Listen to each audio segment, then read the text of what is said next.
Om Namo Bhagavate Vasudevaya. Reading from Srimad Bhagavatam, Canto 6, Chapter 12. Chapter 12 is entitled Vritrasura's Glorious Death. Even the death of a devotee is special. Text number 9. Ojasaho balam pranam amritam mrityume cha tam ajnaya jano hetum atmanam manyate jadam. Translation by His Divine Grace A.C. Bhaktivedanta Swami Prabhupada. Our sensory prowess, mental power, bodily strength, living force, immortality and mortality are all subject to the superintendence of the Supreme Personality of Godhead. Not knowing this, foolish people think the dull material body to be the cause of their activities. Shall read text 10 also, kindly hear. Yatha darumayi nari yatha patramayo mrigaha evam bhutani maghavan ishatantrani vidhibho. Translation and purport by His Divine Grace A.C. Bhaktivedanta Swami Prabhupada. O King Indra, as a wooden doll that looks like a woman, or as an animal made of grass and leaves cannot move or dance independently, but depends fully on the person who handles it, all of us dance according to the desire of the Supreme Controller, the Personality of Godhead. No one is independent. Purport by Srila Prabhupada. This is confirmed in Chaitanya Charitamrita, Adi Leela, 5th chapter, 142. Text number 142. Ekale Ishwara Krishna Arsabha Bhritya Jar Jaiche Nachaya Se Taiche Kare Nritya.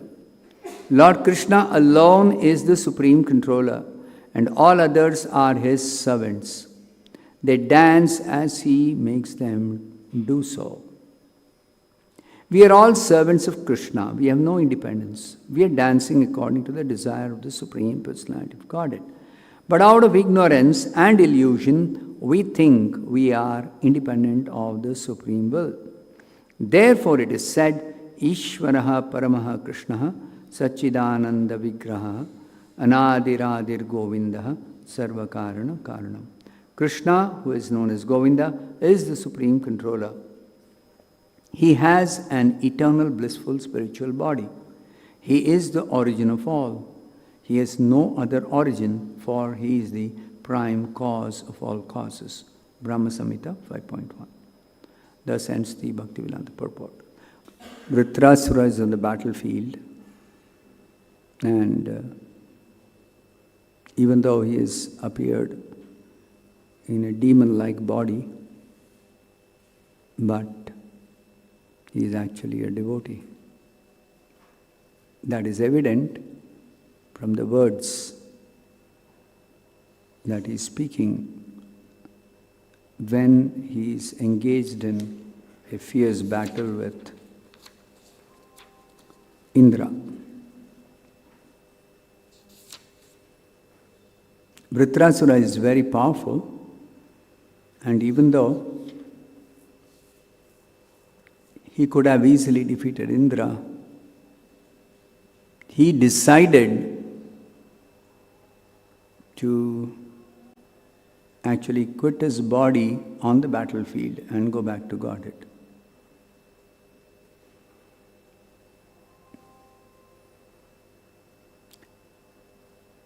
So before he quits his body, he's speaking something which is very instructive for all of us. And these are definitely the words of a devotee. So under some circumstances when Indra was practically defeated by Vritrasura, but still Indra was not killed. So Vritrasura actually encouraged Indra, take up your thunderbolt and kill your enemy. This is not the time to lament your fate. So this actually is a very important instruction by Vritrasura, not only to Indra but to all of us, that we have got our destiny and we still have to act or work, not simply like inanimate objects, but as conscious beings. And it's always very difficult to understand that if we are controlled,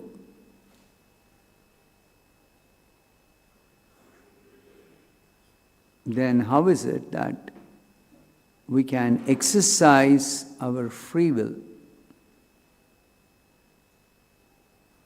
The two seem to be contradictory.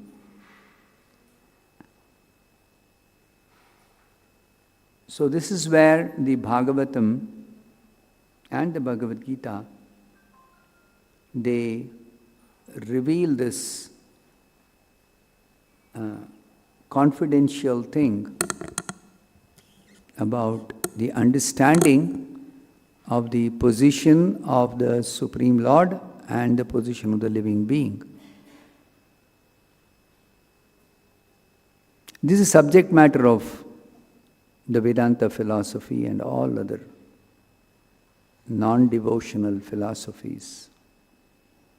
That because this is a subject matter that is apparently very difficult to understand, so many different people, they come up with so many different theories. What is the identity of every living being, of every person in this world? What is the position? What is the ultimate reality?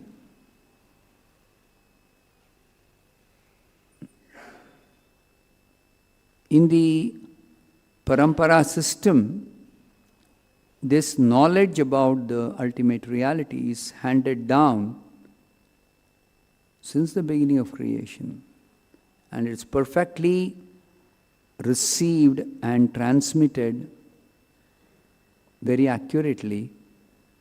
And if somebody is fortunate to receive such parampara knowledge, then everything is very clear. Vritrasura, being a devotee, actually he is clear about what is the truth.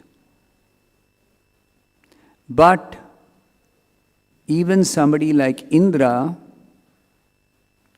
who is a conditioned soul, even though he is materially, relatively, he is much better situated than many others in the whole creation. He is having a very important position as the king of the heavenly planets, and is a very powerful devata. He is also empowered by the Supreme Lord for the administration of this universe. He controls rainfall on all the planets. And in spite of that, because of the conditioning, the ignorance due to the conditioning is very prominent in all conditioned souls.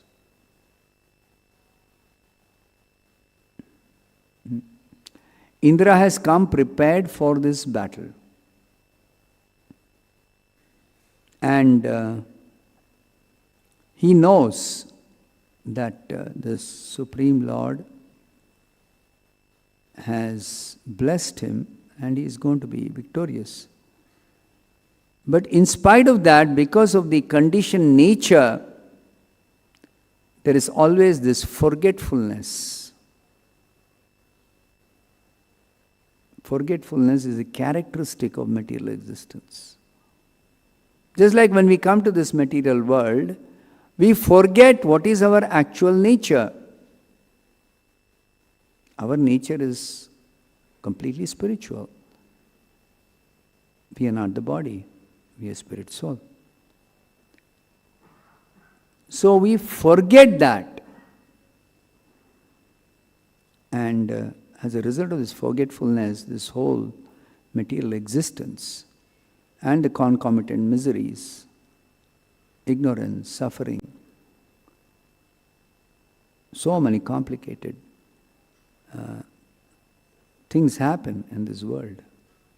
It all begins with this forgetfulness about who we are, forgetfulness about who is Krishna, and forgetfulness of our relationship with Krishna. Therefore, Sri Chaitanya Mahaprabhu teaches us,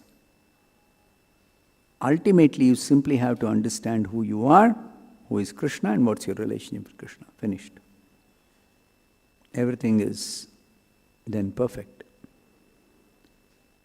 But it is not so easy for the others who may be even Vedic scholars or who may be very, very analytical in their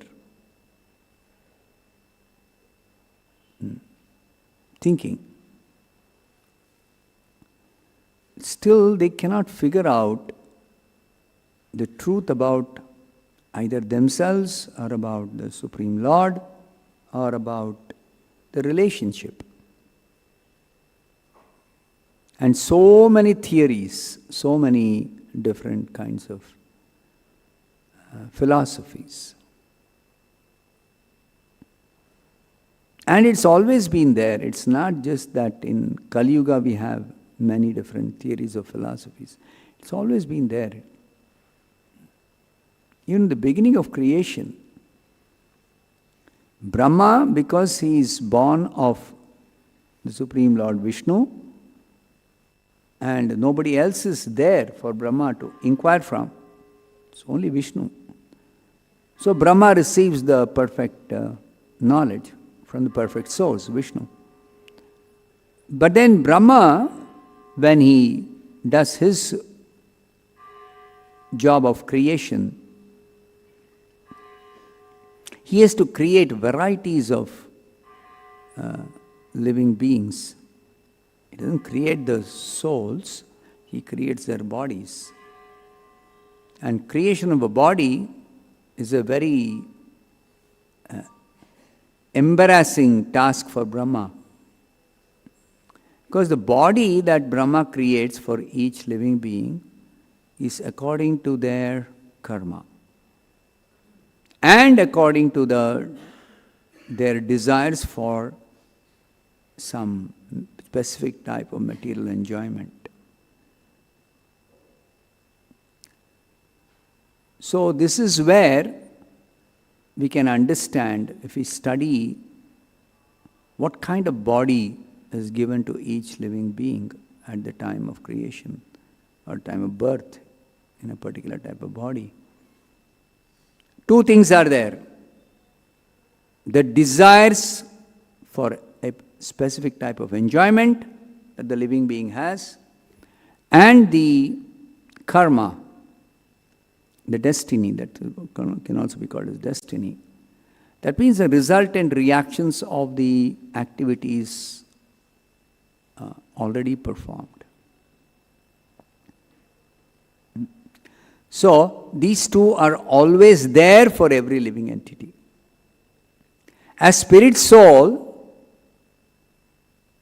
we have this characteristic that we desire. Only a living person can have desire.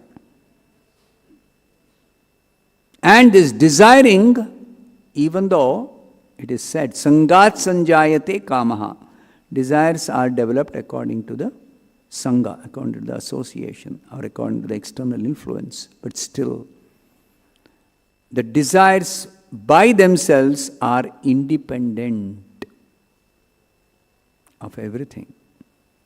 It's an innate characteristic of every living being.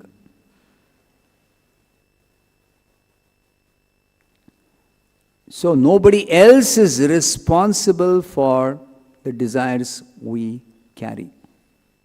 Even though being very, very tiny living beings, we are subject to external influence. We are subject to external influence. But still, in spite of this external influence affecting us, even in our desiring, the desire is always our own. It's always our own. And Krishna, as the Supreme Lord, Supreme Controller, Supreme Source of everything, the Supreme Absolute Truth, He always respects every individual living being's free will, which means the innate ability to desire. And Krishna is just fulfilling our desires, that's all. Whether in the material existence or in spiritual existence, in any condition, in any situation, in all circumstances, Krishna is simply fulfilling our desires. But the fact is, if we desire independent enjoyment, okay, the two most important or fundamental reasons for our material existence itself is very nicely explained by Srila Jagadananda Pandit in Prema Vivarta. He says, cause for material existence is only two fundamental causes. One is our desire for independent enjoyment. You've heard this many times before. Second cause, a second reason, is desire to lord over.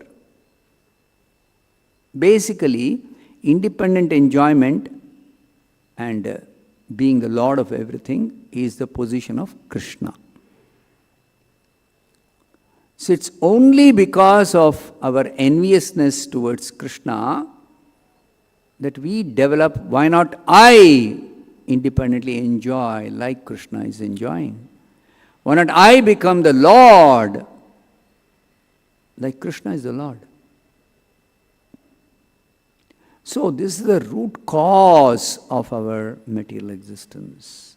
Because Krishna, in the spiritual world, He is the Lord, He is the independent enjoyer, but we living beings as His part and parcel, Krishna does not deny us enjoyment or pleasure. Just that our position being always dependent on Krishna, even for our enjoyment and pleasure, we depend on Krishna. And that dependence is not some kind of slavery. It is actually, that dependence is one of, born out of a loving relationship. So it is, such dependence is very, very pleasing to the heart. Dependence in love is very pleasing to the heart. Whereas dependence when there is no loving relationship, that is abominable. That is very much undesirable. So because in the material world, foolishly we have come here, desiring, being envious of Krishna, desiring to enjoy like him, in his position, not like him, in his position, and desiring to lord over. So we are placed in material existence because we have no position like that in the spiritual world. That is Krishna's position. So Krishna satisfies these foolish desires and this foolish demand of the living entities who are always dependent on Krishna. So Krishna satisfies that by creating this material world. Actually, there is no need for this material creation. But only because of our desire for independent enjoyment and desire for lording over everyone else is this material world created by Krishna. And it has to be a very peculiar type of creation. The peculiarity is that we are desiring something which is impossible. But still, Krishna is the expert mystic, so he can make the impossible also possible. And he does it. So he has got this material energy. It's his own energy. But it is exclusively meant for the foolish living entities who want independent enjoyment and want to lord over everyone else. So the material energy is employed by Krishna for this purpose. And even though the material energy, being Krishna's energy, is completely spiritual in quality, Krishna infuses a material characteristic to this energy by introducing the three gunas in this material energy. This is the whole arrangement of Krishna, the three gunas. So the difference between spiritual energy and material energy, both are energies of Krishna, both are originally spiritual. But because Krishna is to satisfy our foolish demands and desires, so he imbues this external energy of his with the three gunas. And these three gunas are simply characterized by the facility for the independent enjoyment of the living entities and their desire to be different kinds of lords. That's all the three gunas are meant for. That's why everyone is a lord of some kind in this world, and everyone is satisfying his or her desires, whatever be the desire. And it is made possible by the gunas being activated by Krishna at the beginning of creation and the gunas interacting and producing so many changes. This you can understand very nicely if you study the 13th chapter of the Bhagavad-gita. In fact, I would say, to understand this material existence and the working of this material world, the 13th chapter is the most important chapter in the whole Bhagavad-gita. And unless you understand this 13th chapter, you can never understand what is this material existence.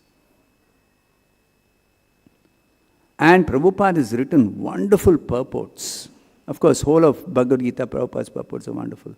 But still, the 13th chapter is most difficult to understand.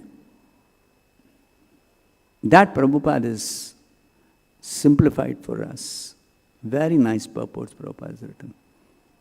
So please read this 13th chapter very nicely. And everything is there.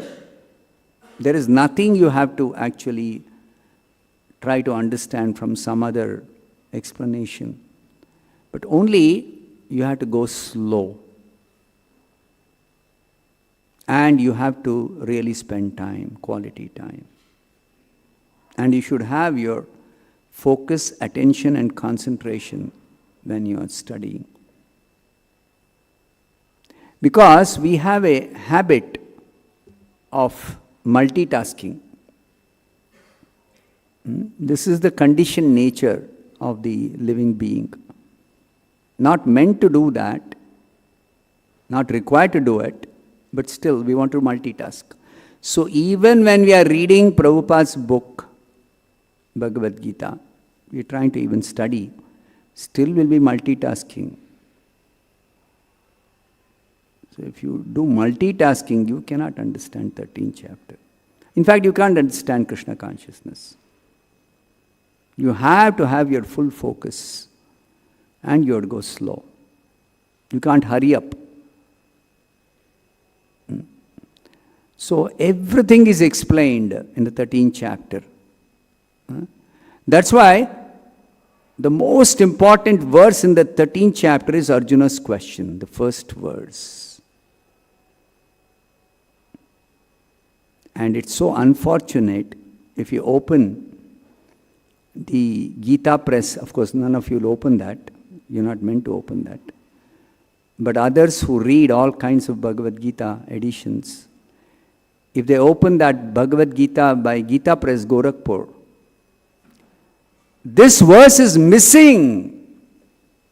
The most important verse in the 13th chapter is missing. What is the 13th chapter first verse? Arjuna asking 6 questions. What is Prakriti? What is Purusha? What is Kshetra? What is Kshetrajna? What is Jnana? What is Jnana? And these are very, very, very fundamental questions. So Krishna answers this very precisely and very definitively in the 13th chapter. And if you understand this, then you understand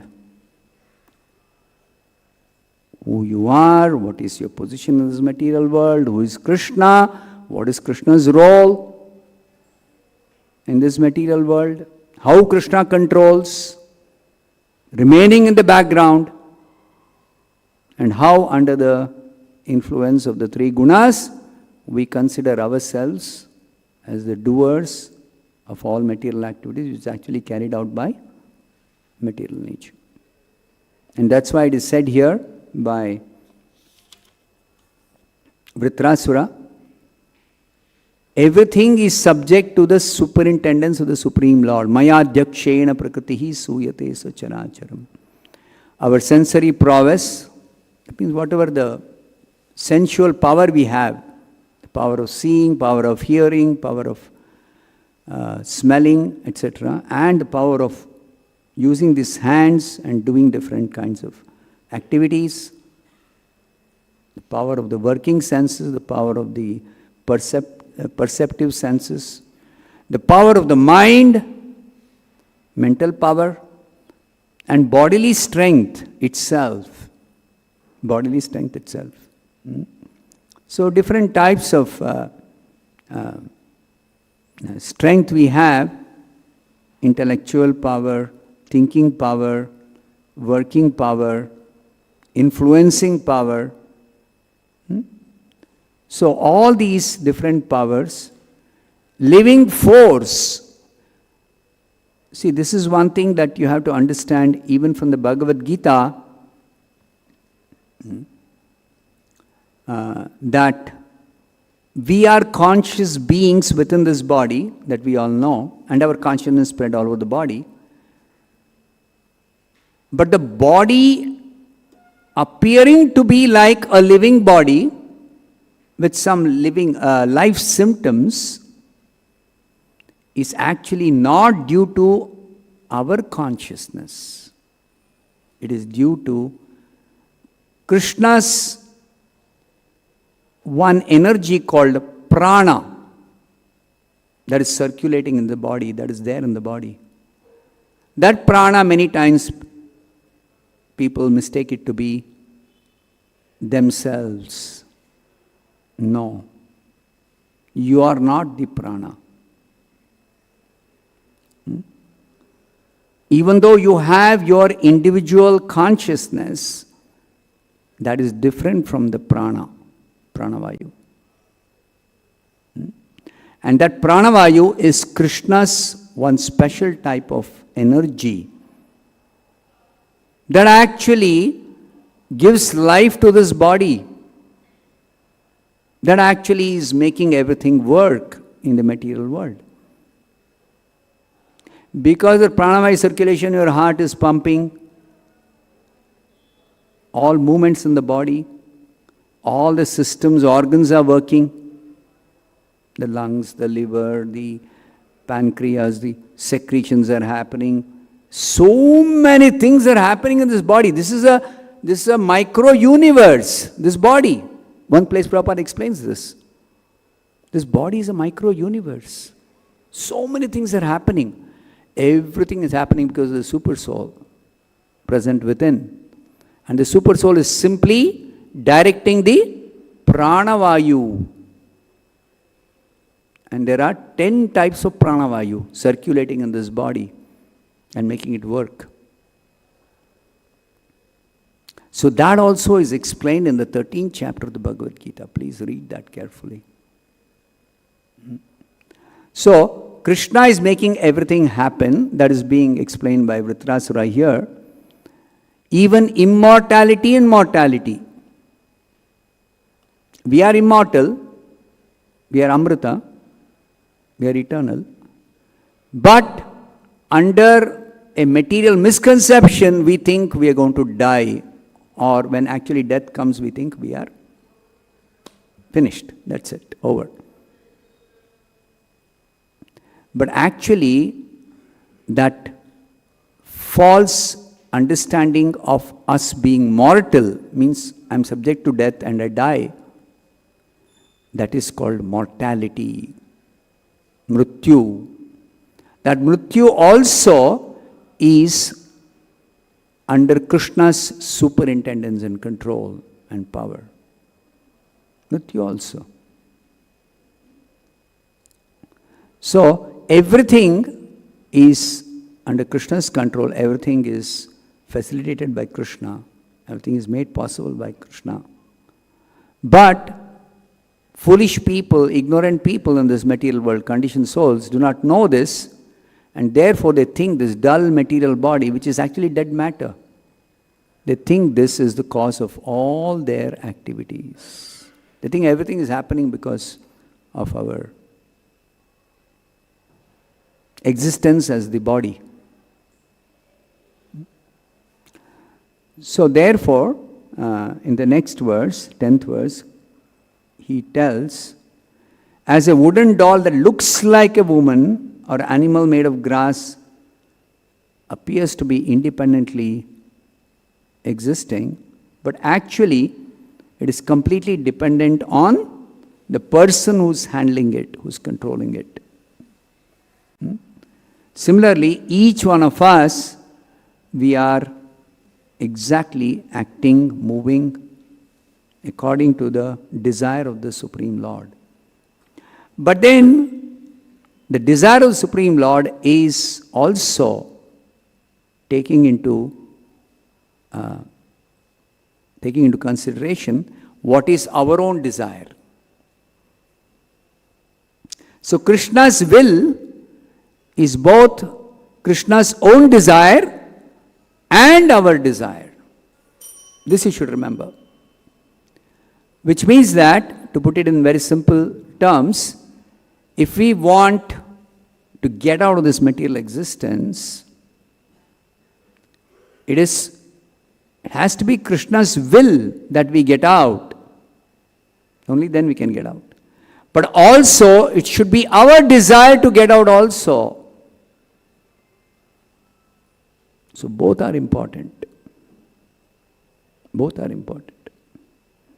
Therefore, in practice of bhakti, we are taught that pray for Krishna's mercy to do devotional service. But also, you have to have your individual